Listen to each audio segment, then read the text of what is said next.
Welcome back. Now we're going to be discussing some of the design items and choices whenever you're talking about in river, lake, or ocean water cooling system.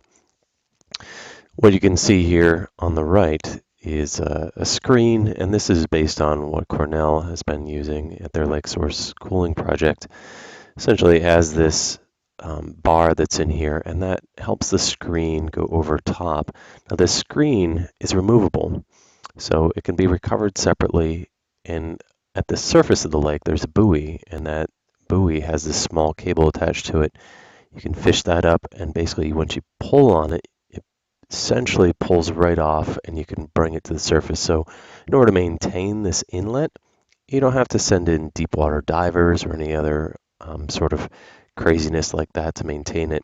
So, if you get anything on it, say like zebra mussels, like they did, then you can bring the screen up to the surface, clean it off, and then when it's time, you can fish it straight back down this cable. So think of this as like a guide wire that goes right back over top of the inlet. Now, what they did do is they put a camera to make sure that they could get this back on.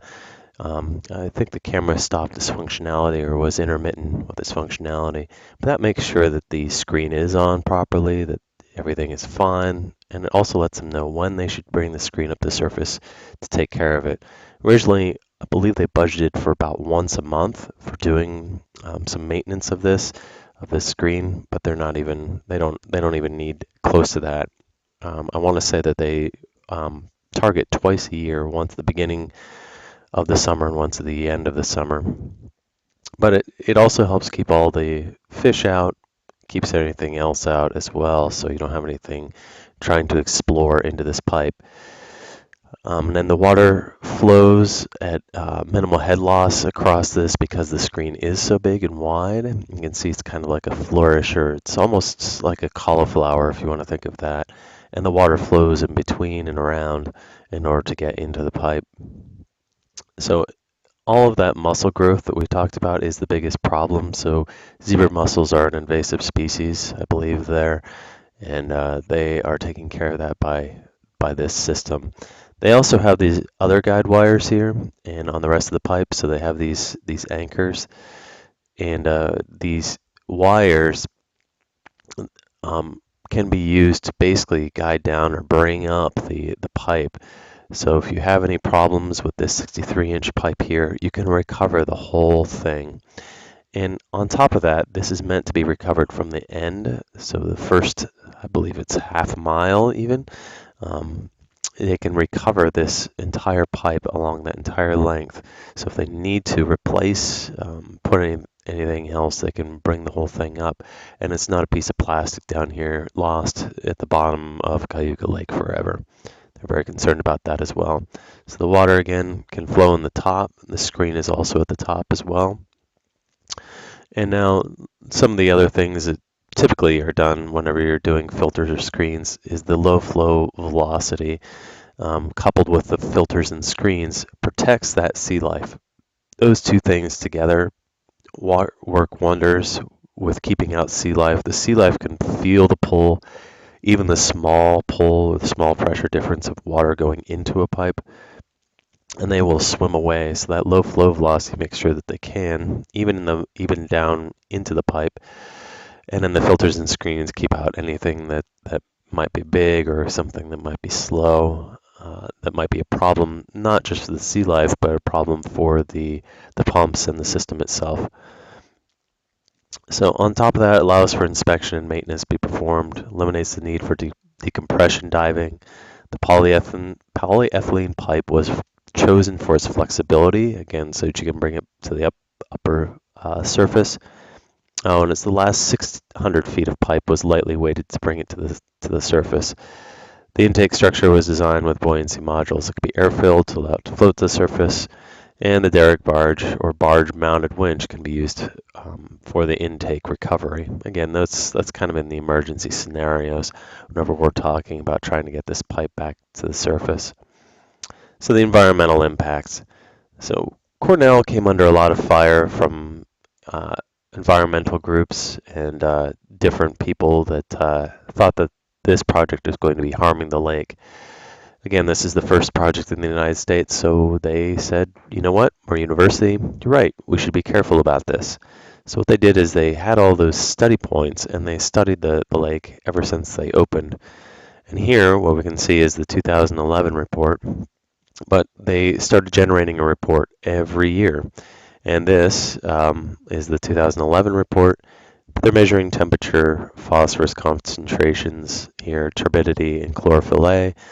And what you can see is the different phases of this as it happens over the summer. So April through October is what they're measuring here in this particular page that I pulled out. And one of the noticeable things is the temperature varies with the amount of weather that changes. So these are rainfalls in here. So the temperature spikes up whenever we have a rainfall, but the overall temperature is moving along quite nicely, quite predictably. And then here we are with the surface temperature. Basically, we're having this big spike due to a hurricane that came through.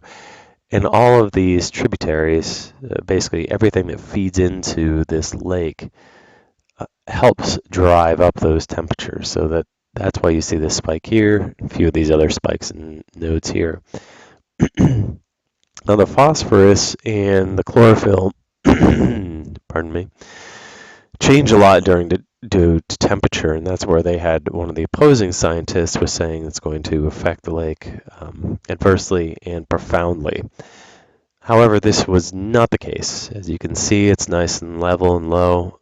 During the summer, you can see that, yes, the lake temperature is going to rise on the averages, but this did not change the phosphorus contents or the chlorophyll contents to any major degree. You can see that they settled back down. And as you look in years past, again, this is 2011, they started keeping track of it since the year 2000. These levels are not out of, they're not crazy high or even low. They're what would be expected. The turbidity here, you can see it spikes, and this is due to the springtime, and then basically it settles on out for the rest of the summer. And the phosphorus was the other items, and you can see that it's most affected by that springtime where we have rains and lots of unsettling, lots of snow melt as well. So we have the phosphorus, clarity, chlorophyll, and temperature that were measured.